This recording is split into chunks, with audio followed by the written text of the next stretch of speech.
Purple Daily is daily Vikings entertainment. We just want the Vikings to win a Super Bowl before we die. I will ride with this group. Seriously, man. Please. And away we go. Okay, boys. This will be a little Saturday check down, quick roundup of some end of the week free agency projections here. There's an internal one of note, and there's a couple external ones. We've got projected contracts coming out, so little Vikings free agency speculation for you to get you going this weekend. Speculation. Presented in part by MSP Plumbing and Heating. Judd. So, Sports Dad, you know what? He has you covered when it comes to hot takes, right? Hot takes. But who has you covered when it comes to keeping your house safe and warm and nice? That would be, of course, my friends at MSP Plumbing, Heating, and Air. For over a century now, families have relied on them for all their plumbing, drains, heating, and cooling needs. 100% family-owned and operated business. MSP is committed to taking care of you and your family. Right now, by the way, get $50 off any HVAC or plumbing repair. Just give them a call, 651-615-4292, or check out their website at callmsp.com. Callmsp.com. Sports Dad has you covered on the hot takes. MSP Plumbing, Heating, and Air has you covered when it comes to the real important stuff of keeping your home nice and warm. Also, Minnesota Rusco has you covered if you're looking to remodel. They've been Minnesota's hometown remodeler since 1955. Minnesota Rusco, led by Cody and Katie, Cody and Casey, easy for me to say. They offer a multitude of home improvement products, whether you're looking to remodel windows, doors, siding, bathroom, kitchens, decks, and roofing. With almost 70 years of experience, you can count on Minnesota Rusco to provide all of your interior and exterior home improvement needs. Just go look at the reviews. That's why I like to creep around the internet and see, okay, what are people actually saying about these companies? And Andrea said, I'm giving all caps 5 stars to both Tom and Travis from Minnesota Rusco and all that were involved from start to finish on our bathroom project. The customer service was outstanding. We knew exactly how the project was being managed. Tom is so cordial, and we loved that he loved our dog. See? Tom's a dog lover. How can he not love Minnesota Rusco? It's important. You come in there and make everyone feel comfortable. MinnesotaRusco.com, MinnesotaRusco.com. Okay, so Dan Graziano, very plugged in, ESPN NFL reporter, one of the best trivia masters in the country when it comes to NFL trivia. He dominates the ESPN Get Up. Yeah, Judd, you watch Get Up. Yep. Yeah. Hembo tries to stump him. Hashtag Hembo. Yeah. Hembo's very upset when he doesn't stump him. It'll be like, since 1965, 2 quarterbacks have worn numbers that end in a 7, but it's like, and he'll just know everything. Yep. So he's got a bunch of free agent contract projections. Let's start with, there's 2 that really pertain to the Vikings here. One internal, one external. We'll start with the internal. Sam Darnold. So he has Sam Darnold projected, based on conversations, I would assume, 3 years, $120 million, $75 million guaranteed. This would tie Sam Darnold to be 15th in the NFL in average annual value, which seems fair. And he references the 3-year, $100 million deal that Baker Mayfield got, though this Darnold contract would be adjusted upward based on inflation of salary cap and market demand. Yep. A, do you guys buy 3 years, 120, 75 million guaranteed? So essentially 2 of the years are guaranteed. And B, if that is the contract, how does that impact the tag and trade idea that we've been speculating on? I think it's probably very close ballpark wise.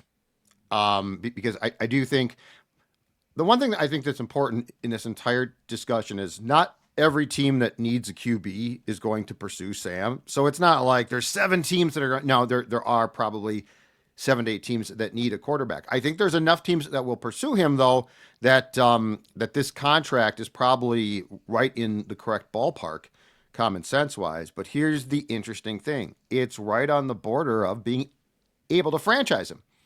Because if you look at it, right, 3 years, 120, AAV 40, $40 million is the projected. I think it might be a little north of that, but that's around the projected franchise tag. So that sets you up then, if that's the case, and let's just say, as we talked about on an episode earlier this week, let's say the Steelers and Raiders are sniffing around.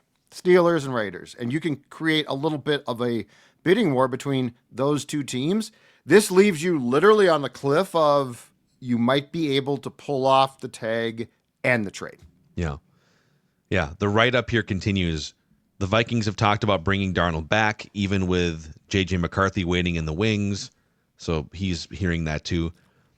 They could franchise tag him roughly $40 million with the intent of keeping him or trading him, but the odds are the market is going to offer Darnold more than Minnesota can afford.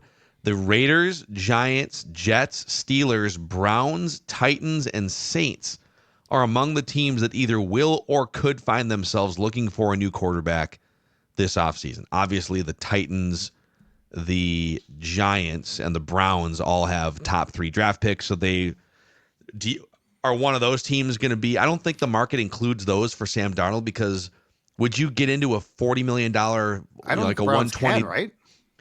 Well, there's always a way, you well, know. But I mean, I think Cousins to Cleveland makes a ton of sense. I think Cousins makes more sense than 120 for Darnold, considering what you're dealing with on the Deshaun Watson contract. Correct. I agree with that. Mm-hmm. You know, it'd be a fun alternate reality, which I know we did a lot during the pandemic days of Purple Daily and Score North. Let's say, though, like the Vikings struck out at landing a quarterback in last year's draft. And by struck out, I mean landing one of the first-round guys. So, you know, McCarthy, Bo Nix, etc. And they wound up with Spencer Rattler in round 2 or 3. And Darnold still has the season that he had. And this is the contract projection that he has. I would sign up for that if I'm of the Vikings. Whew. So you don't. So you've got like Rattler, who you kind of like him. He's got some toughness, but you're not as all in on him as you are JJ McCarthy. But this is where teams get in trouble and they get desperate and they give out now a 3-year, $120 million deal with only like 2 years guaranteed.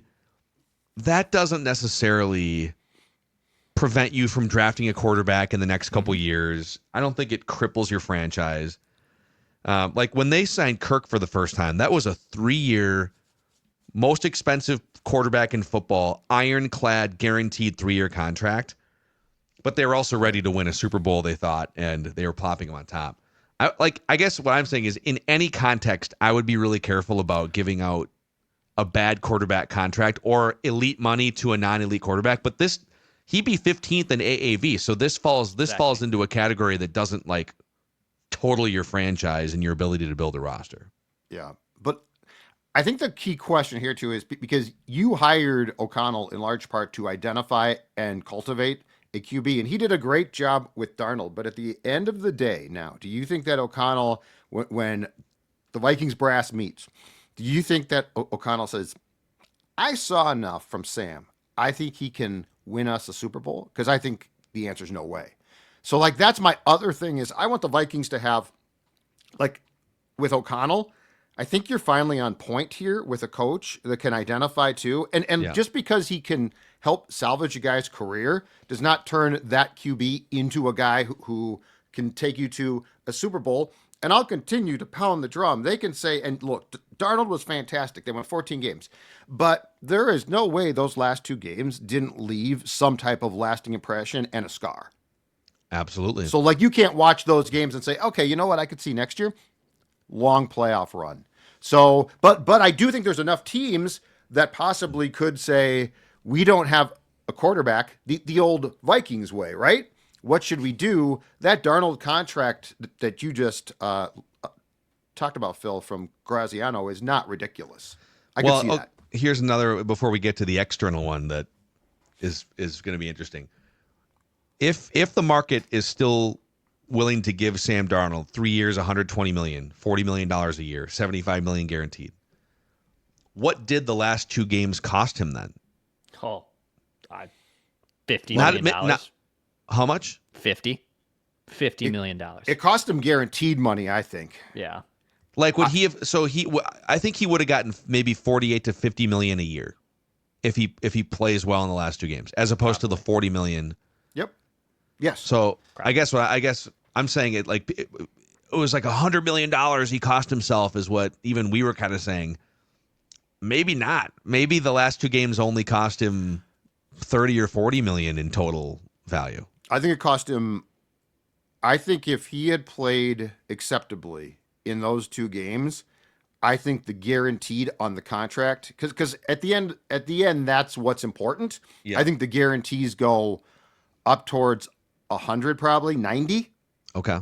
So that's my guess. So maybe a fourth year on the deal. Yeah. But maybe it's more like 3 years and $150 million and 110 of it's guaranteed or something. Because there's no way it didn't cost him big. I mean, Yeah. It cost him. It definitely cost him. It's interesting. Okay. By the way, Russell Wilson is part of this article in terms of notable free agent projections. Yep. 2 years, $50 million, $35 million guaranteed for Russell Wilson. Which is, No. I mean, that's a discounted starter number, Right. but it's True. still Yeah. No. interesting. No. I'm not advocating for the Vikings to bring him in. Just What are you to be saying? clear. Okay, Trey Smith is the external one of note here. Mm-hmm. He is the best free agent guard on the market. He's 25 years old. He would instantly come in here and presumably fix a problem in a revolving door that you've had for years and years and years. And according to Dan Graziano and his sleuthing, Trey Smith is in line for a 5-year, $105 million deal, $65 million guaranteed. So we're talking like $21 million per year for a guard, which would make him tied for the highest paid guard in the NFL average annual value. Now, the Vikings have about $58 million in effective cap space. It's not as simple as $21 million a year. His cap hit would actually be lower in the first year for accounting reasons. But that would take up a very, very large, probably like a third, maybe a little bit less than a third of your overall cap money for 2025. But he fixes a problem. So what thoughts on 5 years, 105? You would just be paying $21 million for a guard. Is that realistic? Yes, it's a huge. Yes, it's huge. It solves it, or it helps solve. It strengthens an area of weakness, and that extends to the run, to not just the run game, but the running back becomes more effective. I actually think that there is a case to be made that a guard like this is going to raise Garrett Bradbury's play, because you're probably not going to replace him.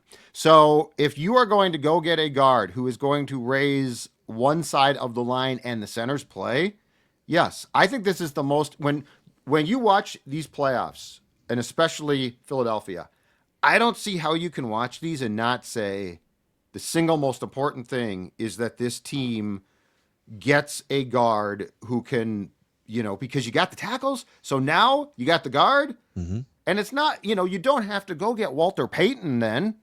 You need to get a back who is durable and is good and can catch the ball. I appreciate that. I'd want a younger, more vibrant running back than Walter Payton. I should say, excuse his me, soul. Walter Payton in his prime. But yes, I would 100%. I would do this. Yep. I'm definitely can't back off after the thoughts I've made about it over the last week here on the offseason blueprint episodes. Yeah, been strong. I would sign up for it. Got to do it. Got to fix the problem.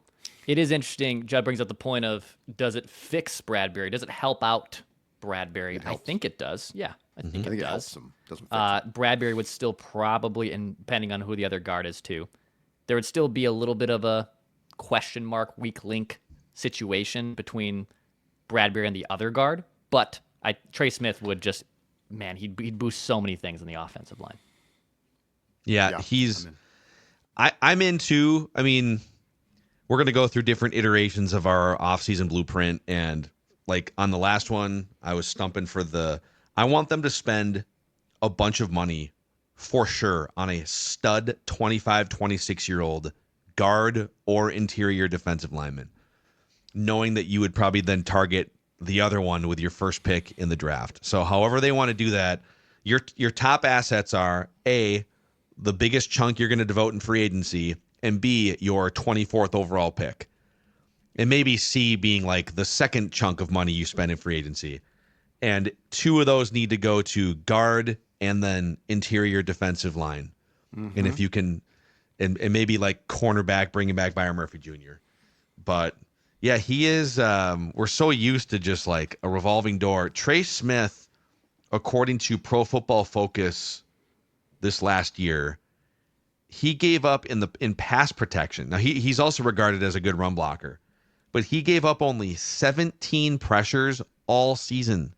17 games. He gave up 1 pressure per game in like 1,000 snaps or whatever it was. Blake Brandel on the other side gave up 46. So he's given up about 2.5, 3 times as many, which may not seem like, oh, it's only a couple more per game. Yeah, but that could lead to like a train wreck third down play or something. And then the Vikings, Dalton Reisner did a decent job in pass protection, but he's not the all-encompassing 25, 26-year-old. It's a lot of duct tape, right? Like, oh, this guy will be okay. And then we try to justify it. I would just like a stud there. A stud. As Yes. Randy would say. Be snug if that happened. We'd all be feeling snug. Yeah. Just like Randy and Cadrick. Football. I miss Randy. So okay. that's what, I don't know. Has he been tweeting lately? I don't know. I don't think so. Do a welfare check on the guy. By the way, in terms of this article continues with extension candidates, Brock Purdy projected, oh my God, Big 4 deal. years, $196 million. That would put him 10th among quarterbacks. So would it be like almost $50 million a year? Which, I mean, Dak makes 60. So if the Niners can And get what's him the for guarantee? $112 million guaranteed. Okay. So like 2.5. Yeah, 50 million. Jamar Chase would reset the wide receiver market, 5 years, $180 million. Micah Parsons, 5 years, $180 million. So there's going to be some guys getting paid. Is Purdy worth that? I mean, his body of the work question. says yes, but the external situations around him probably say no. He's in an interesting tier in Dex Tweets' his quarterback tiers. He's in a crowded tier. A little tease for Tuesday. Interesting. Tuesday, Purple Daily NFL take. can't Dex has wait. had this done for like I spewed 3.5 weeks. Judd loves to say that he loves to annoy Dawn with her thoughts. At dinner last night for like 4 minutes, I gave the entire spiel of all categories to my wife, and she was like, Why are you talking? why are you telling me all this? And I was like, That's okay. You know Go what? away. Yep. She loves you. She should listen. She does. Thank God.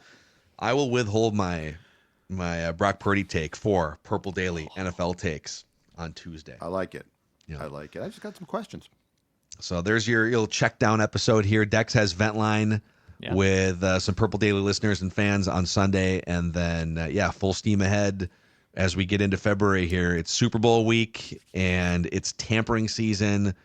Lot of fun stuff coming down the pipeline when it comes to building the Vikings. We just want the Vikes to win a Super Bowl before we die. See ya.